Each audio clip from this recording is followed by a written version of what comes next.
எப்போவுமே லேட்டாக எழுந்திக்கிறேன்னா இன்றைக்கி மட்டும் சீக்கிரம் காலையில் எழுந்திரிச்சிட்டேன். எதுக்காக அப்படின்னா ஹார்பருக்கு போய் மீன் வாங்கணும். இன்றைக்கி நல்லா ஃப்ரெஷ்ஷாக டூனா ஃபிஷ் கிடச்சிருக்கு. நேற்று வந்திருந்தோம், அந்தளவுக்கு மீன் நல்லா இல்லை. இன்றைக்கி நல்லா ஃப்ரெஷ்ஷாகவே கிடச்சிருக்கு மீன். நம்ம எப்போவுமே டூனா ஃபிஷ் பார்த்தீங்கன்னா ஃப்ரெஷ்ஷாக நல்ல மீனாக தான் எடுப்போம். பிகாஸ் நம்மக்கிட்ட பெஸ்ட் செல்லிங் ப்ராடக்ட் அப்படின்னா அது வந்து டூனா ஃபிஷ் பிக்கல் தான். ஸோ அதுக்கேற்ற மாதிரி நல்ல மீனை வாங்கிட்டு போயிட்டு கட் பண்ண கொடுத்துட்டேன். அங்கே நம்ம அண்ணன் பார்த்தீங்கன்னா அல்வா துண்டு மாதிரி மீனை கட் பண்ணிட்டு இருக்காரு. நம்ம ஃபிஷ் பிக்கல் மேக் பண்ணும்போது எப்பவுமே நம்ம காம்ப்ரமைஸ் பண்ணவே மாட்டோம். எல்லாமே நல்ல பொருளாக தான் யூஸ் பண்ணுவோம். இந்த இஞ்சி பார்த்தீங்க அப்படின்னா 50 ரூபாய்க்கு இருக்குது, 120 ரூபாய்க்கு இருக்குது. நம்ம எப்போவுமே நல்ல குவாலிட்டி தான் வாங்குவோம். நான் பார்த்தீங்கன்னா 120 ரூபாய்க்கு இஞ்சி தான் வாங்கினேன்.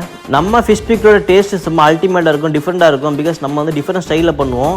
நல்ல ஆத்தென்டிக்காக கேரளா ஸ்டைலில் சூப்பராக பண்ணுவோம். லைக் மண் பானையை வச்சு நல்ல ஒரு ஃப்ளேவர் கொடுக்கும் சாப்பிட்றதுக்கு. நல்ல டேஸ்ட்டாகவும் அல்டிமேட்டாகவும் இருக்கும். நிறைய கஸ்டமர் நம்மக்கிட்ட வந்து இப்போ வரைக்கும் டூனா ஃபிஷ் பிக்கல் வந்து ரெகுலர் வாங்கிட்டு இருக்காங்க.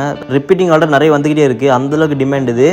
உங்களுக்கு வேணும்னா ட்ரை பண்ணி பாருங்கள். சாப்பாடு இந்த பிக்கிள் மட்டும் இருந்தாலே போதும், அல்டிமேட்டாக சாப்பிட்லாம். அண்ட் நம்மக்கிட்ட பார்த்தீங்கன்னா சிக்கன் பிக்கிள் இருக்குது, ப்ரான் பிக்கிள் இருக்குது, நெத்திலி பிக்கிள் இருக்குது, டூனா ஃபிஷ் பிக்கிள் இருக்குது. அண்ட் உங்களுக்கு எல்லா பிக்கிளும் ட்ரை பண்ணி பார்க்கணும் அப்படின்னா காம்போ ஆஃபரும் இருக்குது. டிஸ்கிரிப்ஷனில் கொடுத்துருக்கேன், செக் பண்ணி பாருங்கள்.